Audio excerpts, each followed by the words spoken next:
Everyone, কেমন আছো সবাই? আশা করছি তোমরা অনেক অনেক ভালো আছো বন্ধুরা। আমিও কিন্তু অনেকটাই ভালো আছি। তো আজ চলে আসলাম তোমাদের সঙ্গে একটা নতুন ভিডিও নিয়ে।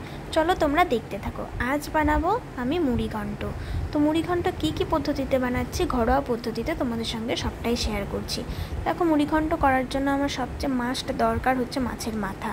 তো এখানে মাছের মাথাটাকে ধুয়ে নিয়েছি। এদিকে দেখো, কড়াই বসিয়ে তাতে তেল দিয়ে দিলাম। তেলটা গরম হলেই মাছগুলোকে এবার হলুদ লবণ দিয়ে মাখিয়ে নেওয়া হয়েছে।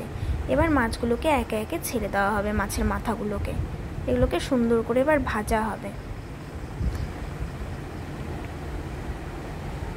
মাছগুলোকে কিন্তু খুব ভালো মতো ভেজে নিতে হবে। তো দেখো, আমি এখন মাছগুলোকে কিন্তু ভালো করে ভেজে নিচ্ছি বন্ধুরা।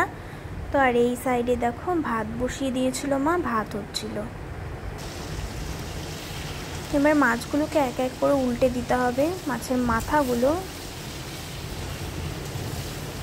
নাহলে লেগে ধরছে। মাছগুলোকে প্রপারলি খুব ভালো মতো কিন্তু ভেজে নিতে হবে, লাল লাল করে।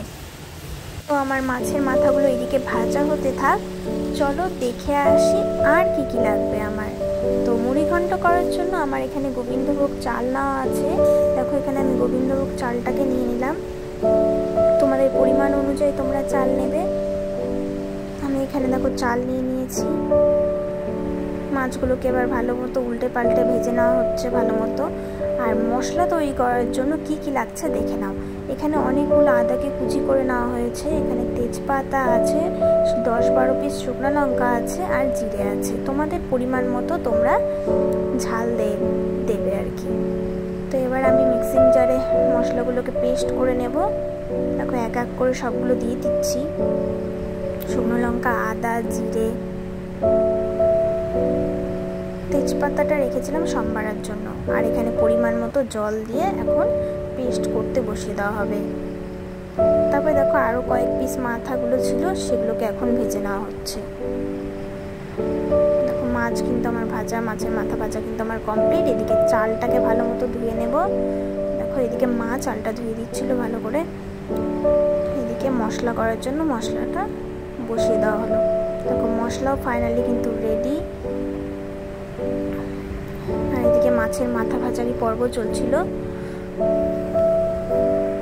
এরপরে মাছের মাথা ভাজা কমপ্লিট। এবার ওই তেলের মধ্যে আরও কিছুটা তেল অ্যাড করে তাতে দিয়ে দিলাম শুকনো লঙ্কা।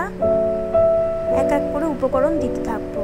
তারপরে তেজপাতা, পরিমাণ অনুযায়ী জিরে ফোড়নে। তারপরে ধুয়ে রাখা চালটাকে এখানে অ্যাড করে দিলাম। চালটাকে আমরা এখন তেলের মধ্যে ভেজে নেব। এগুলো ভালো করে এখন নেড়ে নিই।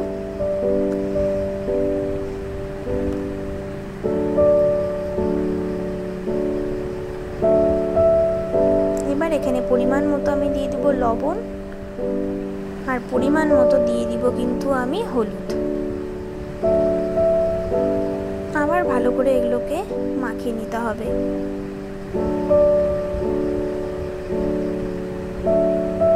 এবার খুব সুন্দর করে এই চালটাকে কিন্তু ভাজতে হবে। অনেকক্ষণ ধরে এই চালটাকে ভেজে নেব। মাঝে মাঝে নেড়ে দিতে হচ্ছে, নাহলে কিন্তু লেগে যাবে। তো দেখো, এটা কিন্তু আমার এখন ভাজা হয়ে গেছে। এবার একটা এক্সট্রা পাত্রে আমি এটাকে নামিয়ে রাখবো। দেখো, আমি এখানে নামিয়ে নিলাম। এবার আমি কড়াইতে আবার তেল দিয়ে দিয়েছি। এবার যে মশলাটা আমি করেছিলাম সেই মশলাটা এখানে পরিমাণ মতো আমি অ্যাড করে দিলাম। এবার মশলাটাকে এখানে ভেজে নেব, মানে কষিয়ে নেব মশলাটাকে। মশলাটা ভালো করে ভেজে নিতে হবে, আর মাঝে মাঝে নেড়ে দিতে হবে, নাহলে মশলাগুলো লেগে ধরছে। তারপরে ভেজে রাখা চালটা যে ছিল সেই চালটা এখানে দিয়ে এবার মশলার সাথে নেড়ে নিতে হবে খুব ভালো করে। এভাবে আরও কিছুক্ষণ ভাজতে হবে। ভাজার পরে ভেজে রাখা মাছের মাথাগুলোকে এখানে এবার প্রত্যেকটা দিয়ে দেব। দেখো, মাথার পরিমাণটা আমরা একটু বেশি দিয়েছিলাম, কারণ মুড়িঘণ্টর মধ্যে মাথার পরিমাণটা বেশি না থাকলে খুব একটা টেস্ট হয় না, ভালো লাগে না খেতে। এবার পরিমাণ মতো এখানে কিন্তু এবার আমরা জলও দিয়ে দেব। পরিমাণ মতো এখানে জল দিয়ে এটাকে ভালো করে নেড়ে চেড়ে রেখে দেব। এবার এখন এটা ফুটুক আস্তে আস্তে। এদিকে আমাদের ভাত ফাইনালি রেডি। খুব আজ খেতে ইচ্ছে করছিল মুড়িঘণ্ট, তাই মায়ের কাছে বলছিলাম বারবার করে আজকে একটু মুড়িঘণ্ট খেলে ভালো হতো। তো বাবা দেখি বাজার থেকে প্রত্যেকটা উপকরণ নিয়ে চলে এসছে। দেখো এবার আমাদের মুড়িঘণ্টর জলটা শুকিয়ে গেলে যে মশলাটা আমাদের দরকার গরম মশলা, সেটাকে মা এখন পাটায় বেটে নেবে। মাঝে মাঝে এগুলো নেড়ে দিতে হবে, নাহলে কিন্তু লেগে ধরবে। এখানে নেওয়া আছে দারচিনি, লবঙ্গ, এলাচ। এটা গরম মশলায় দরকার আমাদের। আর আগের থেকে ভিজিয়ে রাখা কয়েক পিস কিশমিশ এখানে অ্যাড করে দিলাম। তোমরা কাজু চাইলে অ্যাড করতে পারো, কারণ আমার মুড়িঘণ্টতে কাজু খুব একটা বেশি ভালো লাগে না।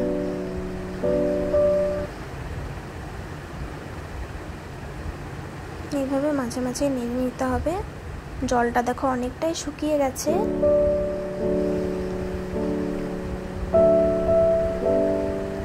এবারে দেখো মা এটা পাটায় মশলাটা বেটে নিয়েছে। গরম মশলা পাটায় বেটে নেওয়া মশলার কিন্তু টেস্টটাই আলাদা হয়। দেখো আমাদের জল কিন্তু অনেক শুকিয়ে গেছে। এবার কিন্তু এখানে আমরা অল্প সামান্য পরিমাণে চিনি দিয়ে দেব। দেখবে চিনি দিলে স্বাদটা তার দ্বিগুণ বেড়ে যায়। অল্প সামান্য পরিমাণে চিনি দিয়ে দিয়েছি। আর পাটায় বেটে রাখা গরম মশলাটাও এখানে দিয়ে দিলাম। আর এখানে দিয়ে দিচ্ছি ঘি। 3 চামচ মতো, কন্টেনারের চামচে 3 চামচ ঘি অ্যাড করেছি। এবার এগুলাকে ভালো করে মিশিয়ে নিতে হবে। তো তোমাদের কার কার এই মুড়িঘণ্ট রেসিপি ভালো লাগে অবশ্যই কমেন্ট করে জানাবে। আর ভিডিওটা কেমন লাগলো তোমাদের কাছে সবটাই কমেন্ট করে জানাবে। তো ভিডিওটা ভালো লেগে থাকলে অবশ্যই লাইক, কমেন্ট, শেয়ার করে দিও। চ্যানেলটাকে সাবস্ক্রাইব করতে কিন্তু একদম ভুলো না। তো দেখো আমার ফাইনালি কিন্তু মুড়িঘণ্ট রেডি। গ্যাস অফ করে নামিয়ে নিলাম। খুব দেখতে যেমন সুন্দর হয়েছিল, খেতে কিন্তু অপূর্ব টেস্টি হয়েছিল, মানে অসাধারণ খেতে হয়েছিল। তোমরাও বাড়িতে ট্রাই করে দেখো, ঘরোয়া পদ্ধতিতে খুবই সুন্দর লাগে খেতে। ফাইনালি দেখো আমার কিন্তু মুড়িঘণ্ট রেডি। আর আমার তো মুড়িঘণ্ট খেতে বেশ ভালো লাগে। তোমাদের কার কার ভালো লাগে কমেন্ট করতে কিন্তু কখনোই ভুলো না। তো দেখো এখানে আমি একটা বোল বাটি নিয়ে নিয়েছি। এবার এখানে সুন্দর করে সার্ভ করে নেব ডেকোরেশন করার জন্য। ভীষণ সুন্দর হয়েছিল খেতে। বন্ধুরা তোমরা বাড়িতে এইভাবে ঘরোয়া পদ্ধতি ট্রাই করে দেখো, খুব ভালো লাগবে আশা করছি।